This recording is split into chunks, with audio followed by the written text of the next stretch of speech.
Cherie Hanson here. Well, we've been going through some energy lately, haven't we?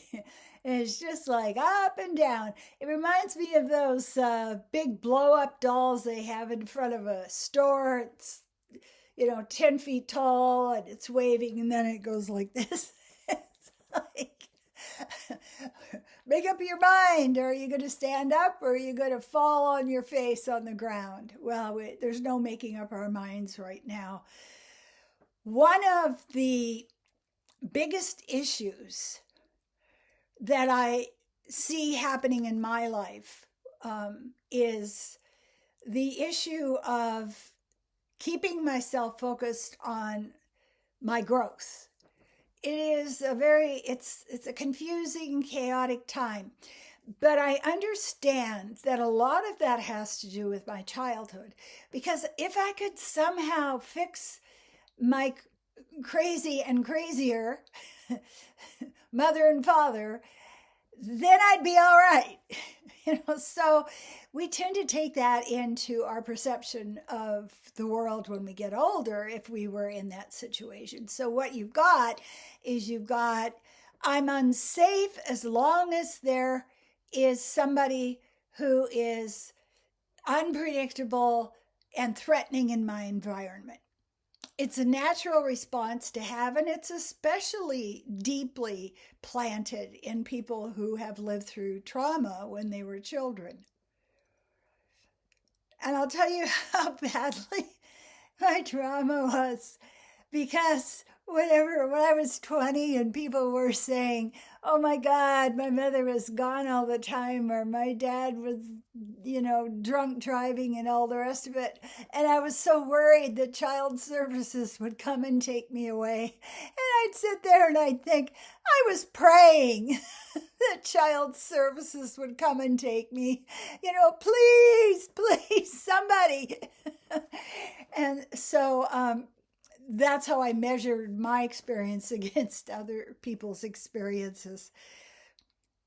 When we are at the kind of point in history that we are at right now, we're really being asked to buckle in, put on the armor, use our swords, use every spiritual and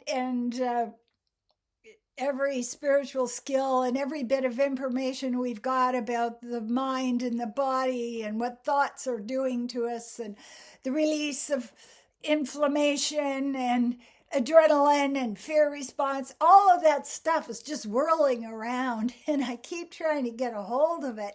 And the thing I can get a hold of is kind of like the rope on a bell, just get that and pull it down and make a sound. That sound of optimism comes from understanding that the universe loves us and protects us. And if I have that thought in my head, I can actually make a good case for it when I'm in the trial of my own mind, when I'm in court. And it's not the royal court where you walk around flouncing. No, this is a real court where you've got to testify and prove and all the rest of it. So how do I prove to myself that things will be all right? How I can do that is because I have lived through so many things. I lived through the Korean War. I lived through people digging bomb shelters in their backyard. I lived through the polio epidemic where classmates disappeared and the rumor was that they were in an iron lung somewhere where, Martha's dead. They had to take her away. And then, you get into the 60s where everybody that you are fanning on, like it's like, look at them, oh my God, there's my leader, there's my hero, is shot in front of your eyes on live TV. And then you get into the place where the 70s are just insane. just insane. What are people doing? I didn't understand. The point seemed to be to do as many things as you can to put your body at risk. And then we went through the AIDS epidemic. People are dying. And then I went through the Vietnam War in the States, where everybody that I knew on campus that was male either was in the war or was killed in the war or came back from the war with something missing, their sanity in many cases. And it's just enduring those situations, strangely enough, gives me the confidence that everything will be all right. Does that make sense? Does that make sense to you?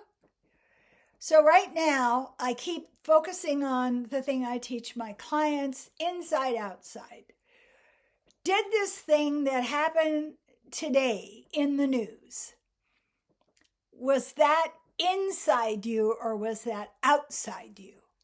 And I liken it to somebody coming and putting great big bags of garbage on your front and back steps. And then you drag it into the house and you open it like a forensic specialist with your gloves on. And you go through all of the garbage and all of the crap and all of the horror. And now it's inside you. The problem with it being inside you is it makes you weaker. How can you be stalwart and stoic and healthy if you're in a childlike 60 IQ, stuck at 60 IQ?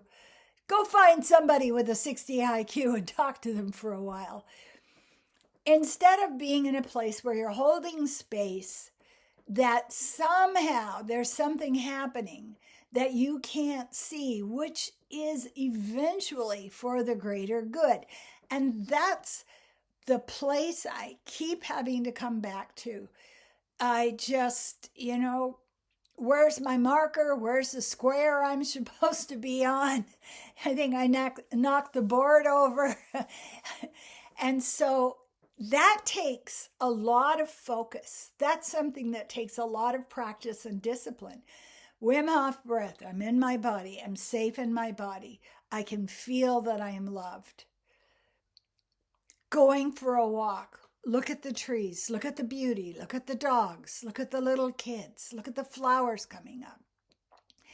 We have to find a way to help ourselves through this, because if you don't, they win. And I can tell you, this is one of the things that motivated me about getting past the trauma of my parents, is I was just kind of, hell no, you didn't get me. I know you wanted to, but I'm not going to think those dark thoughts. I'm not going to let you drag me out of my bed in the middle of the night and put me on the road to be run over with your fear and your need to create fear in me. I've had that experience. I know about that experience. And I also know that bringing your mind back to trust, bringing your mind back to the examples you've had of getting through things, not only just suffering through them, but coming out of it just knowing more about who you are and what you're supposed to be doing on the face of the earth. And this is the last thing I have to say. If you don't know why you're on the earth, you better figure it out. You had an assignment when you came here. You had a contract when you came here.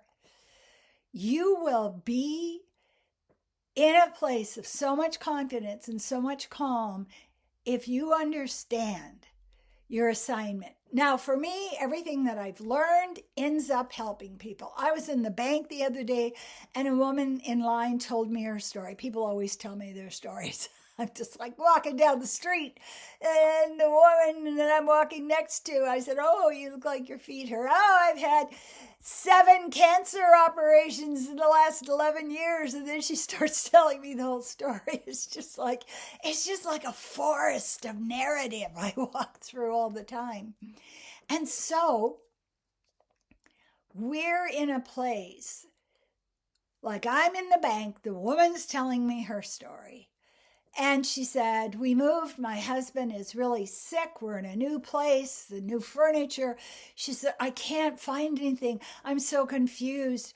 Everything just seems blurry. I'm just afraid of everything. And I said to her, well, my doctor recommended lion's mane. She said, what's that? I said, it's a tincture. You can put drops in your drink. And it really helped my mind get clear. She said, I can just get that? And I said, yeah, right over there, across from the bank. That store has it. And she stops for a minute and she looks at me, and does it work? And I said, oh man, does it ever work? And so I walked out of the bank and I thought to myself, I am noticing how the things that I have done to grow myself, to make myself stronger and healthier, is for other people. And they're not hiring me for this. They're just showing up next to me and I can tell them something that'll help. And I just feel like, oh, there it is again. That's what I'm supposed to be doing. That's why I spend all that time learning. I spent all that time transforming myself so I can help a random person standing next to me in line in the bank. Get a hold of me if you would like a psychic reading. I have a very, very clear reading on people, what it is they need to switch up, things they need to change in their life to just give them a better vantage point for what's going on in their life. I'm also very direct. You don't have to come and see me 400 times for anything to happen, because I'll tell you in the first 10 minutes. So be ready. So get a hold of me and I can do a reading for you and help you become a more vibrant, confident, and calm person in your life. And I want to thank everyone so wholeheartedly. Thank you for liking, subscribing, giving me thumbs up, putting beautiful comments. I love the comments. They really, really act as a light in my life. I appreciate you.